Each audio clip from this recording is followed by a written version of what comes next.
All right, I'm back with another PC review, and this time we're going to do the Stormcraft Phantom Gaming PC. And this one comes with a Core Ultra 7 265F for the CPU, but it does come with an RTX 5080 and 32 gigs of DDR5 RAM. I picked it up for $2 grand, and I thought that was a pretty good price. So let's crack this thing open and let's have a look. For those of you unaware, there's some serious price issues going on with DDR5 memory, and so you might want to be aware of the humongous price hikes that are going on, and maybe look at bundle deals instead of just looking at your DDR5 if you're looking to build out something.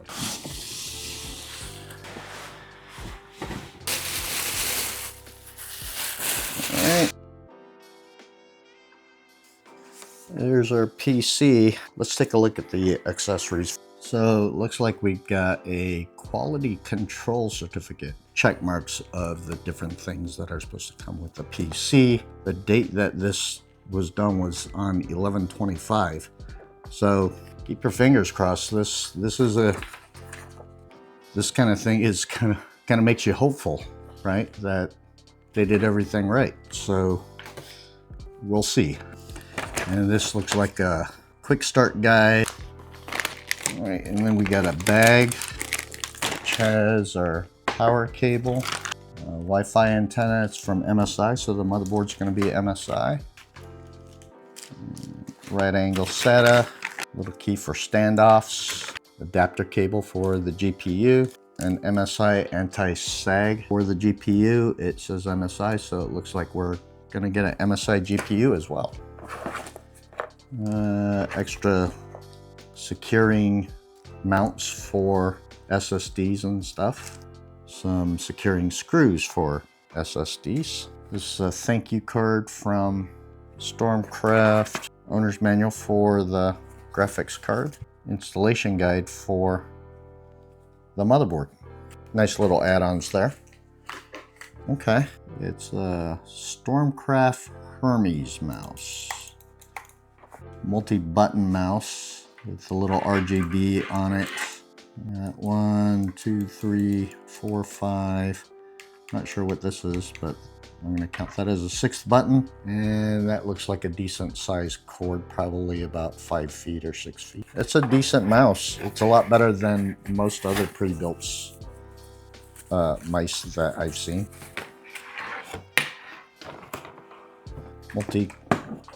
Multicolored keyboard, mechanical. Okay, all right, there's the accessories. So let's look at the overall PC for the overall out of the box experience. All right, so looks like we've got your normal plug in your monitor here kind of thing. Here says tempered glass. So it looks like this comes off right here, just like that. Looks like it's nubbed in, not magnetically though. All right, it's pretty good looking build. So that's the out of box experience. So let's turn this thing on, take a look around inside, and then we'll dig into the teardown and performance reviews. All right, here's our BIOS. Okay, so we're just gonna keep everything at the out-of-box experience.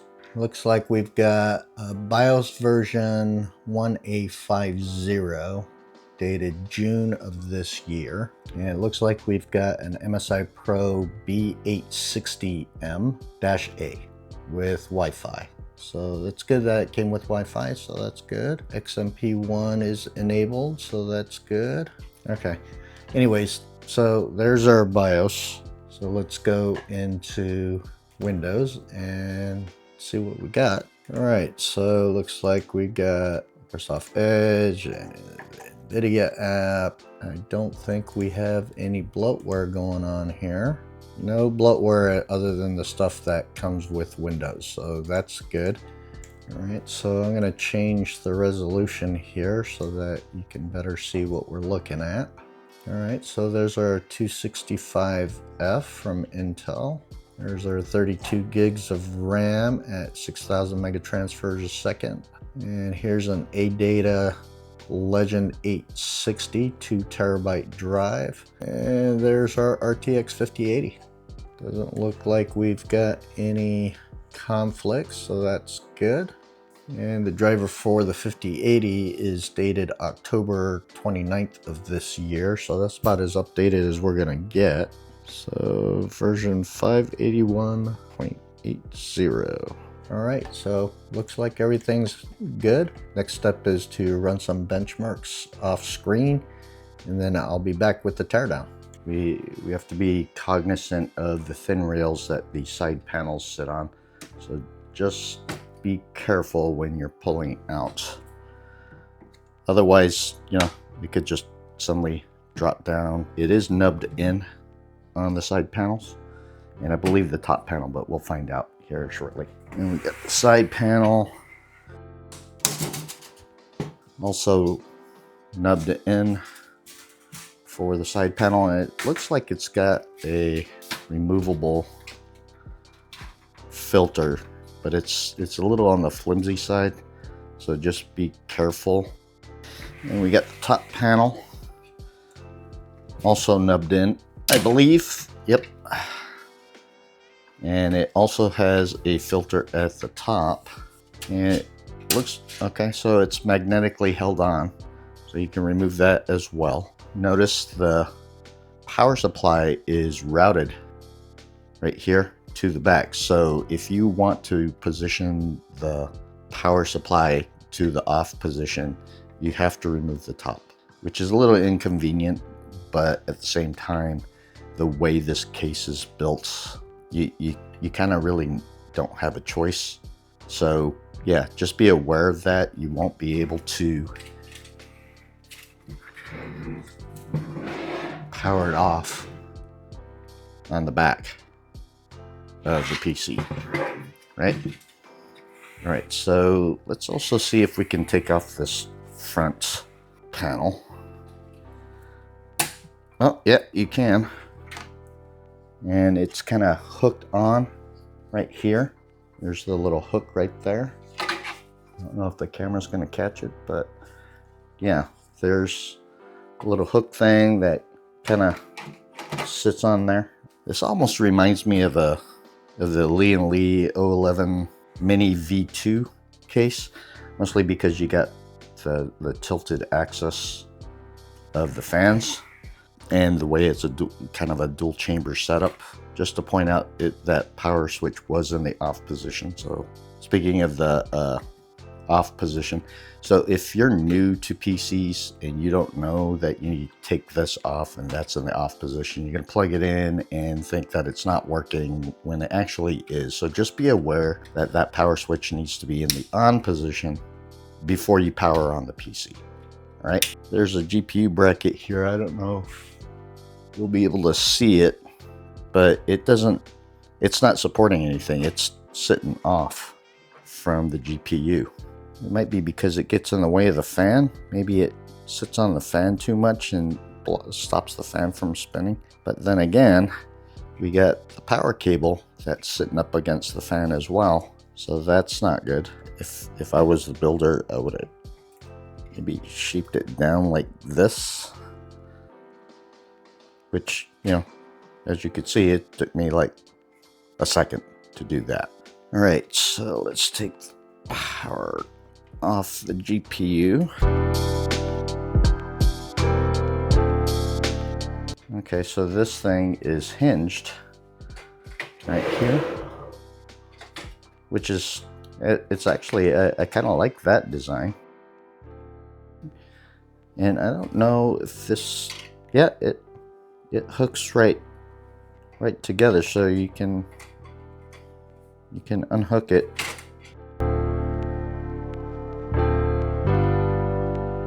Both the GPU screws were pretty secure, so nothing to worry about there. And it looks like we've got an elevated latching system for the PCIe slot for the GPU, which is kind of refreshing. If you don't have the latest and greatest motherboards that have like a release switch nowadays, this is not a bad alternative as long as you're not too rough on that tab, because it is plastic. But having it elevated is, oh, and there it goes. It came right off. And hopefully that doesn't get the GPU stuck. And oh, that's why.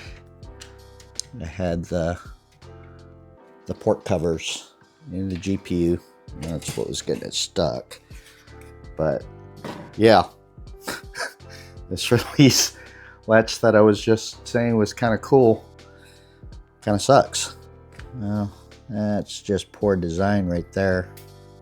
Might be that there was like nubs in there and they got snapped off or something, because I don't know if the camera's gonna catch that, but you see these little circular patterns right there. Really disappointing, especially considering it's an MSI board and I like MSI boards. Horrible design, but we'll try to fix that later. All right, and then we've got, which is a kind of a nice design, single push button release heatsink for the SSD. And it looks like we've got an M.2 slot here for the primary, and then a secondary M.2 slot here. So 2 M.2 slots. I'm not seeing any others. It's an ADATA SSD. It's 2 terabyte drive, by the way. And this is the Legend 860, but we'll take a look at that, and I'll let you know what the read-write speeds are right here.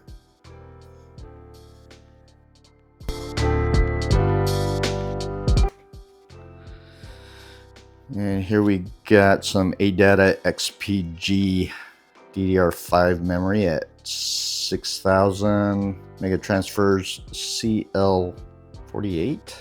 So that's a little bit disappointing, on the slower side on the cast latency. Let's check the rest of the cables, make sure everything was secure. This is sitting a little wonky. This is the USB 3 connector, and it's sitting a little on the wonky side.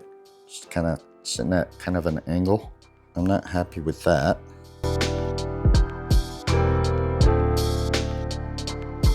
And it looks like we've got not a full 2 ports or 2 full headers for CPU power or your EPS cables.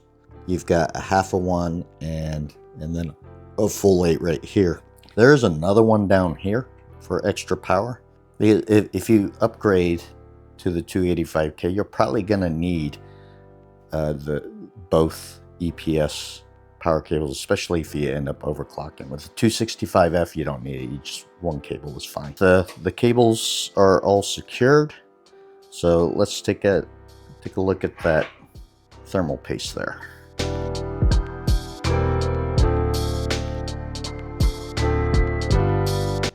Looks like we've got a lot of pump out on the thermal paste. It's a little thin on this side, which might speak to the way the cold plate is milled.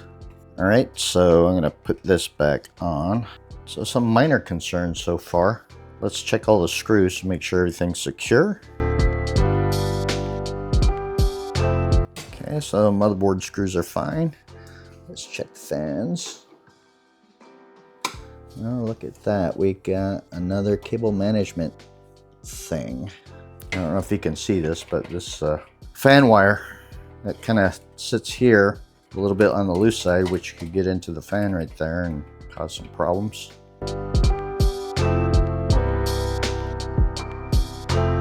Well, that screw was about a 1/4 turn loose.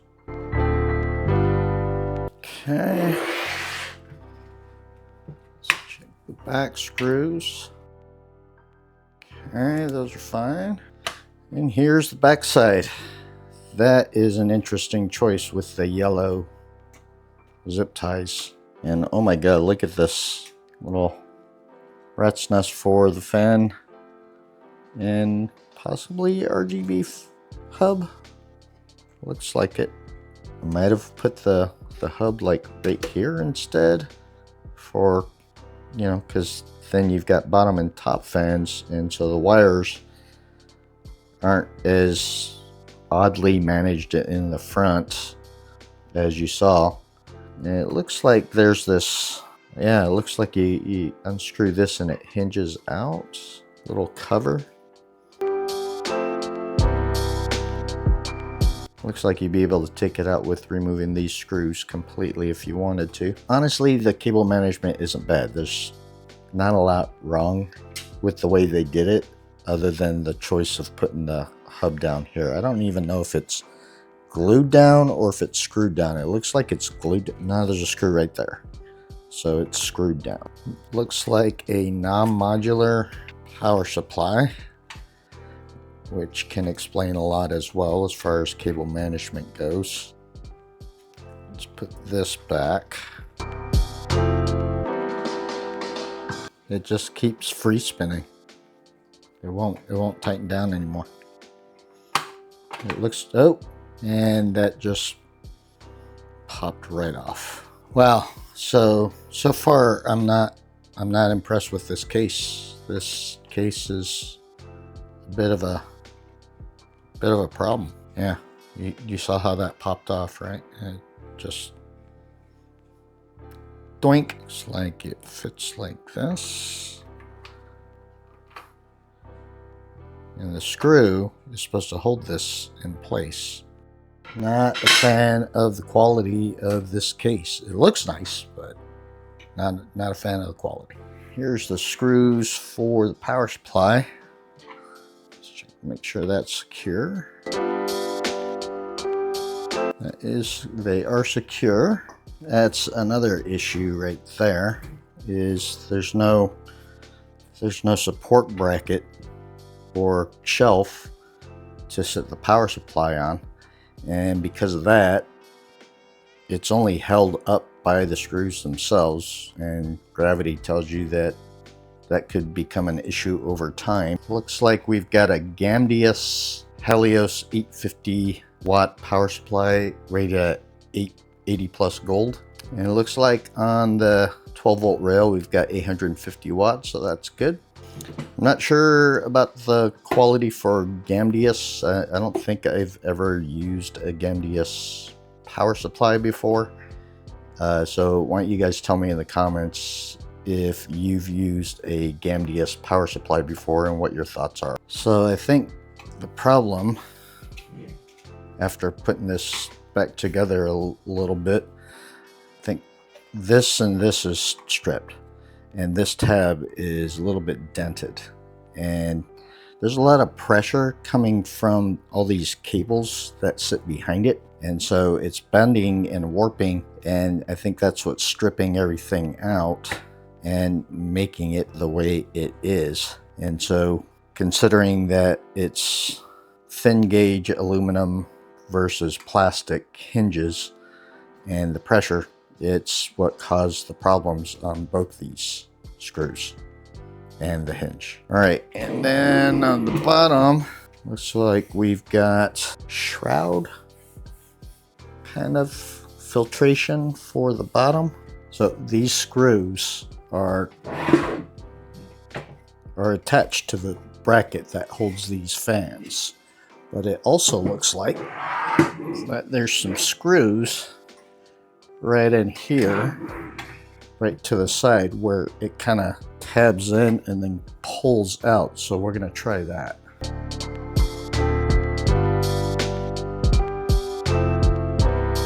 They're really short screws. Okay, so then, yep, there you go. Comes right out. I don't know if you're going to be able to see the tabs right here, but it tabs in. And I'm not going to be able to pull it all the way out because the fans are wired in right now. But that's how you would take that out. And then there's like a bracket system right here for different angles that you could put the fans in. Also forgot to mention the RTX 5080. It's a MSI 5080. And I think this might be the Shadow. Yeah, it's the Shadow 3X OC, which is their budget level brand or model. We also forgot to do these screws right here, right out the gate. That was about 3/4 of a turn loose. Oh, another one. That was like 2.5 turns loose. So these two screws, especially this one, was really loose. So on the front panel for the PC, we've got the power button at the top. The next button down is the reset button, but that you can use actually to control the RGB for the fans and the AIO. Below that, you've got two USB type A's, 5 gigabits per second, and below that you've got one USB type C, 10 gigabits per second, and then below that you've got a combo headphone mic jack. On the rear I/O for the motherboard, which is the MSI Pro B860M-A Wi-Fi motherboard, you've got the HDMI port, which is 2.1. You've got your display port, which is 1.4. Underneath that, you've got a Thunderbolt 4 40 gigabits per second USB type C port. Below that, you've got two USB 2.0s. And next to that, you've got a PS2 port for keyboard and mouse. Right below that, you've got a tiny little button there, and that is a clear CMOS button. And below that, you've got two USB type A ports at 5 gigabits per second. And below that, you've got a single USB type C 5 gigabits per second. Next to that, you've got a USB type A at 10 gigabits per second. And then you've got your Ethernet or LAN port at 5G. Below that, you've got your Wi-Fi 7 antenna connectors for both Wi-Fi and Bluetooth. And below that, you've got your audio connectors, which is your mic in, your line out, and your line in jacks. And there's no SPDIF on this motherboard. And by the way, I did find out that there is a third M.2 slot on this motherboard, but it's on the back of the motherboard towards the bottom middle. The problem is that it sits, at least a large part of it sits behind this back plate on the case for the motherboard. It does look like there's possibility that you can unscrew it and lift it out for easier access, but you also still have this crossbar right here that's probably going to block it. And so the only way I can see that you could install it is by removing the motherboard, which kind of makes it a little bit difficult for you to easily access and or use that third M.2 slot. I did fail to mention that there didn't seem to be any trays or sleds or cages for SATA SSDs or HDDs. Transferring any kind of SATA or HDDs over might make it kind of difficult. Possibly you can use these screw points to help with that, and that might be why you can unscrew right here, and I believe right below this wiring right here, and possibly mount some SSDs, some SATA SSDs here. But at the same time, it does make it a little bit difficult considering the way that this thing was cable managed. All right, so that's it for the teardown. If you got any questions for me, feel free to write down in the comments. In the meantime, I'm going to put everything back together. I'll be back with the results and my final thoughts on the PC. All right, so the first game I tested was Cyberpunk 2077, and at 4K it did 73.9 FPS on average with 1% lows at 54.6. At 1440p, we did 145.5 on average with 1% lows at 98.1. And then at 1080p, we did 152.8 on average with 1% lows at 96.8.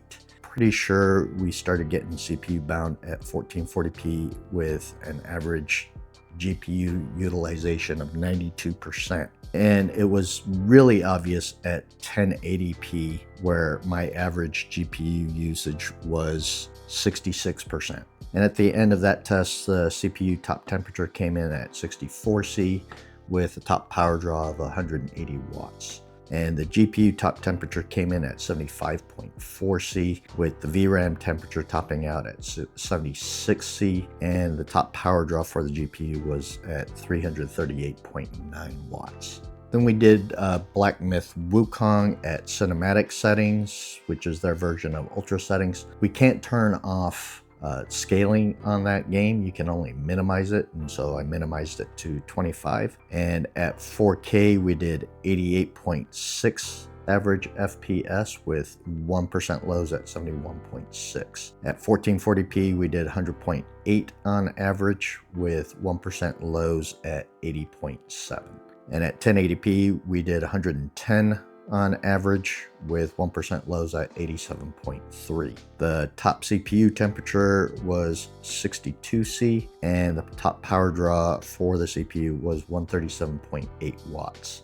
The top GPU temperature for that run was 72.3C, and top VRAM temperature came in at 74C with top power draw at 308 watts. Then we did Red Dead Redemption 2 at ultra settings. It's still a relevant game considering all the assets and graphic settings that you can get on that game. And so at 4K we did 106.8 FPS on average and 1% lows at 79.3. At 1440p we did 136.8 on average with 1% lows at 98.8. And at 1080p we did 159.4 on average with 1% lows at 101.9. The top CPU temperature, interestingly enough, was at 58C, so it stayed pretty cool. I was actually kind of surprised about that, and the top power draw was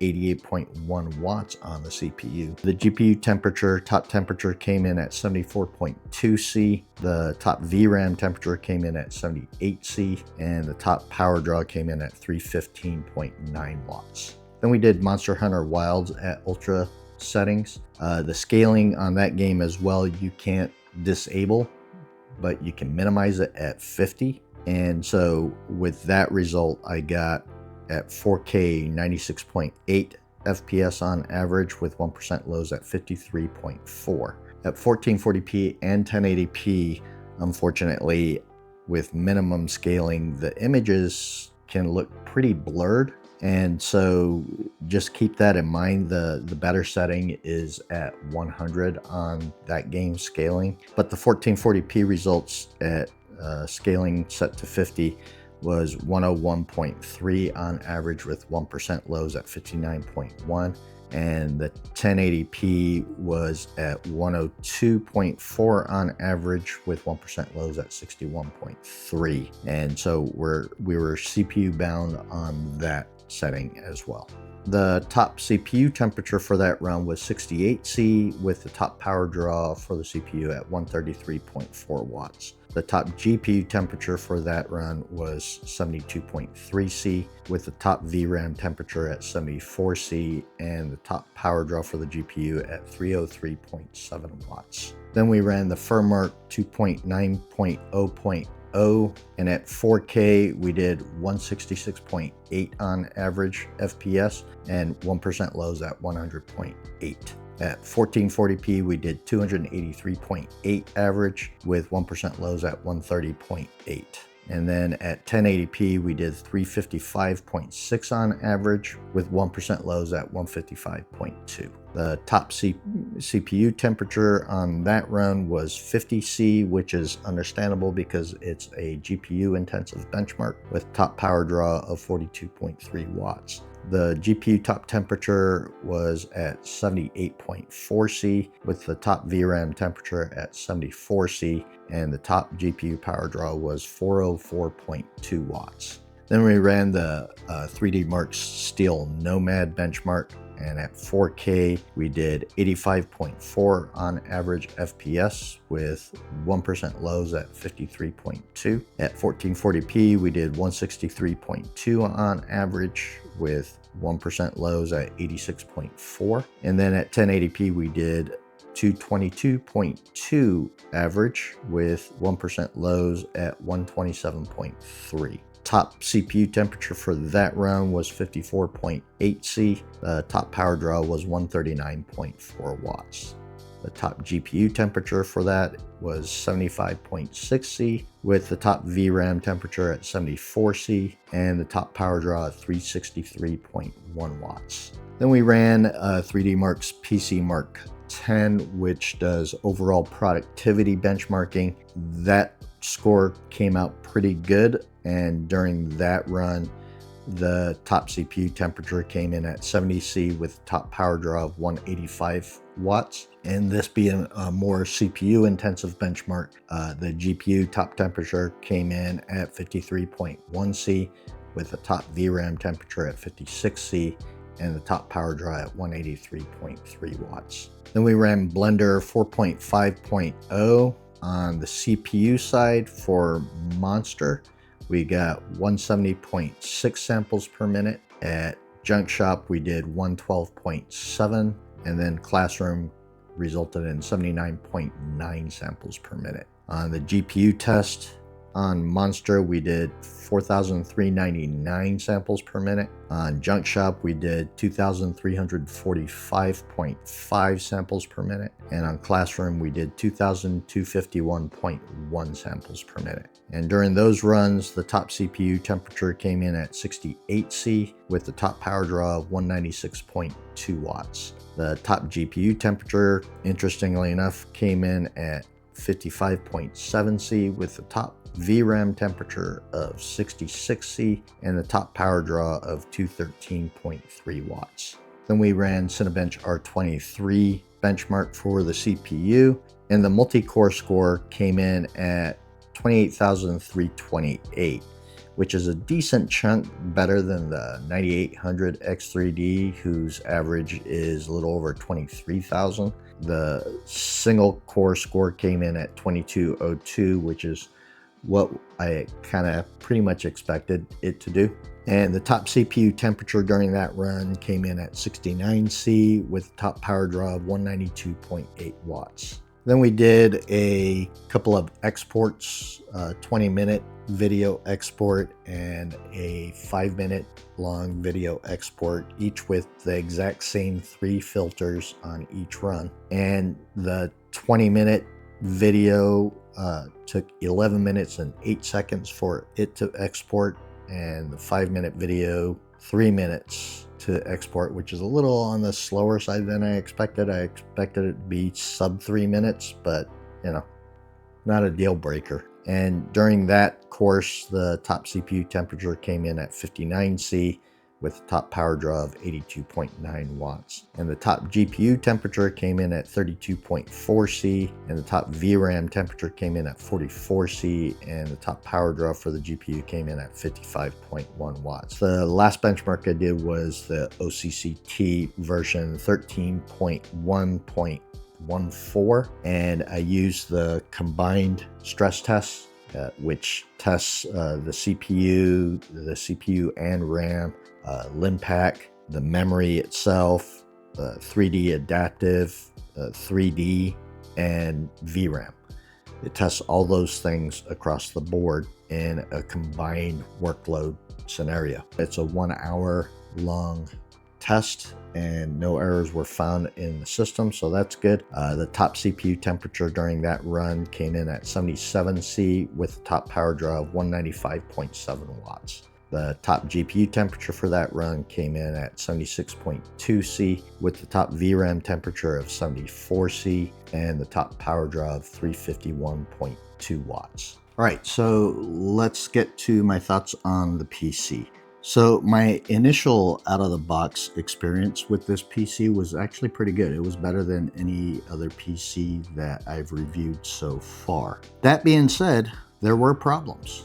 We're going to take a look at that quality control certificate and balance that against what I found. all components properly installed and secured. They were and they weren't. Cable management for a clean look, that was debatable as well. The graphics card securely seated and power cable properly connected, that's correct, but also not correct. ARGB fan connectors properly secured, that is true. The RAM that was installed was 32 gigabyte. The primary storage was 2 terabytes. There was no secondary storage, which is marked as NA. BIOS updated to the latest version. The BIOS version that I found when I went into the BIOS was version 1A50, which was dated 6/25 of 25, which is the correct BIOS for that motherboard. That is most current updated BIOS. So bonus for that, because I don't think I've run across a single one so far that did that other than this PC. XMP or AMD profiles running for RAM, it was indeed set to XMP profile 1. Intel/AMD stock settings enabled. They were all on pretty much on auto, so I assume that that's what they're talking about. Boot order configured properly. Well, there is no boot order. There's only one device for boot, and so yeah, kind of hard to mess that up. PWM fan profile setup. Honestly, I don't remember going through the fan profile. It does seem to be on PWM based off of CPU temperature, so which is fine. There's nothing wrong with that. Fully updated Windows 11 installation. I believe it was updated Windows 11. It might have been 1 or 2 updates behind, but that's because, you know, Windows rolls out a lot of updates.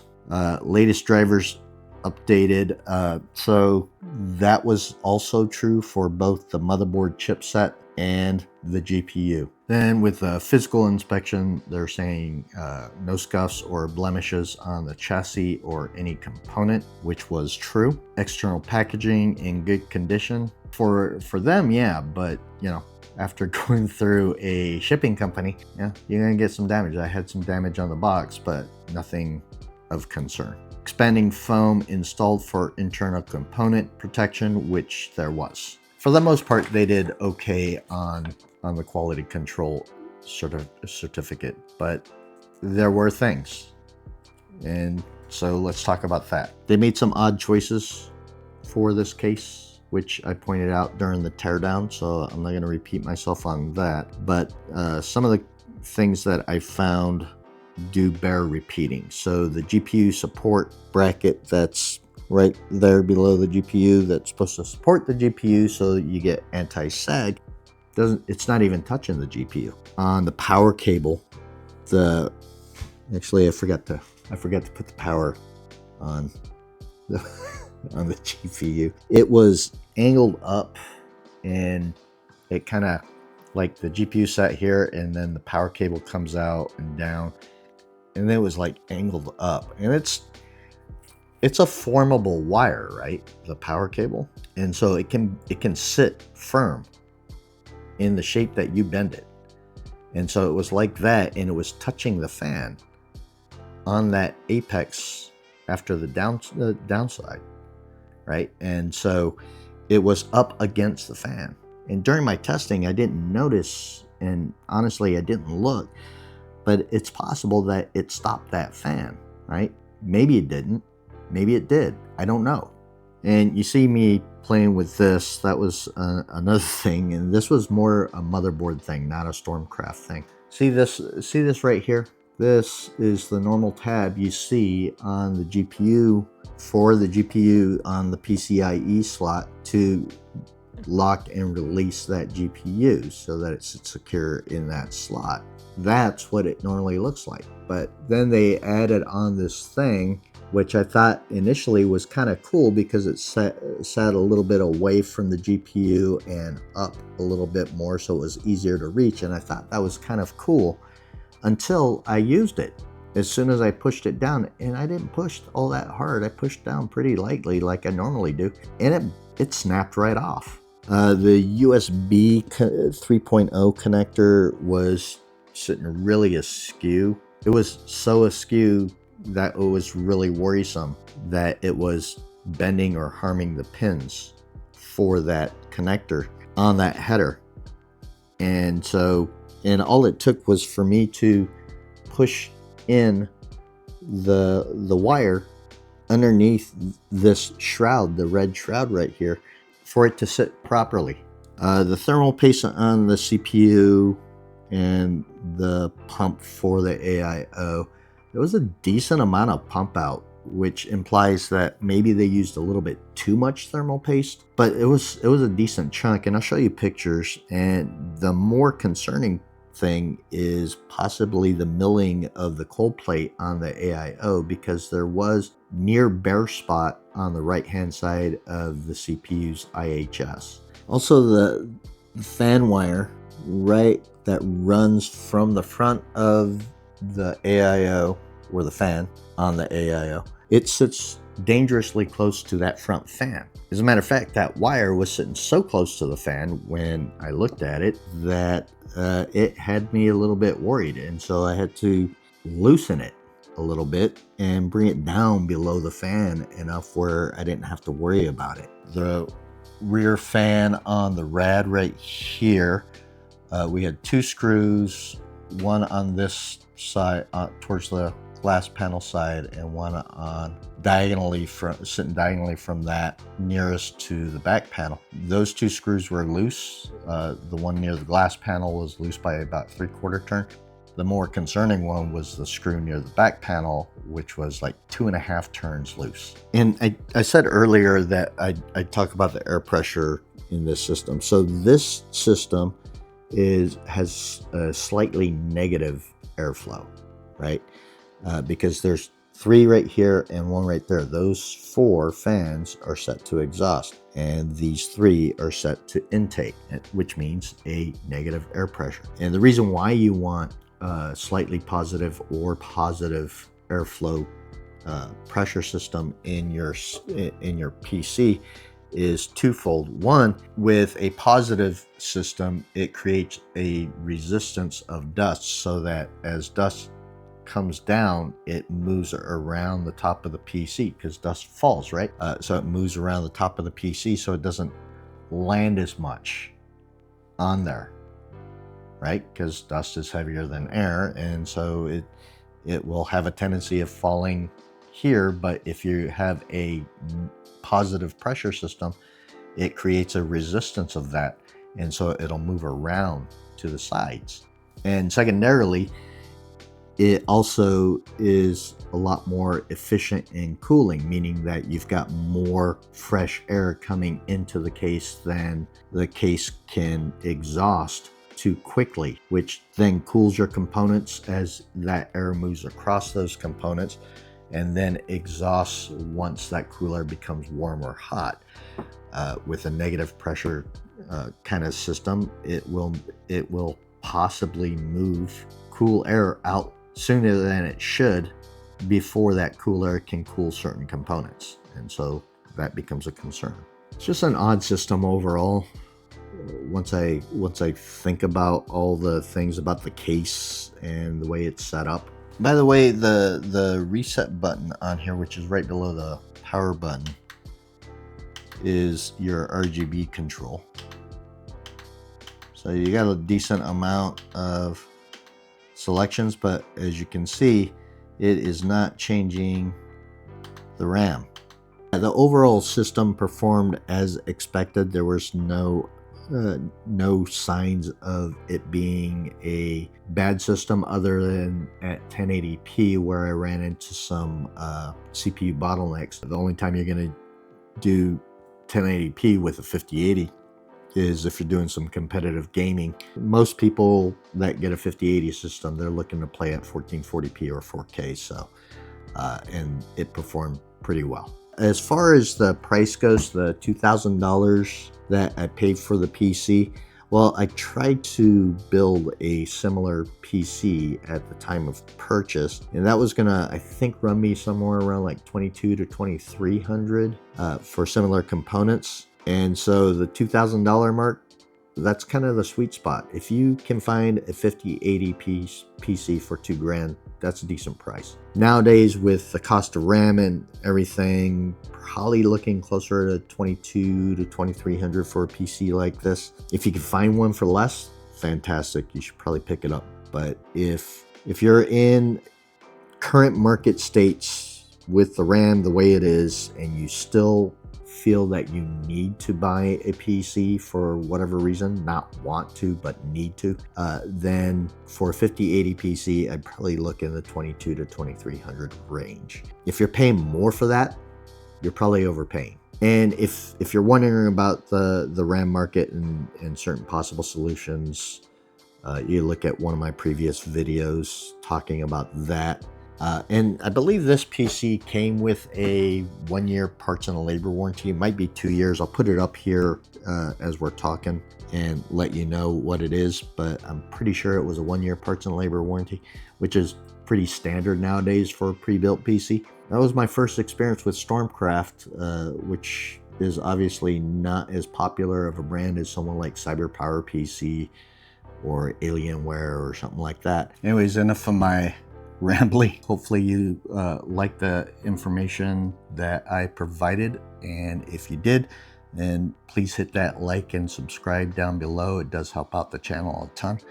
And in the meantime, thanks for joining me, and I'll see you in the next one.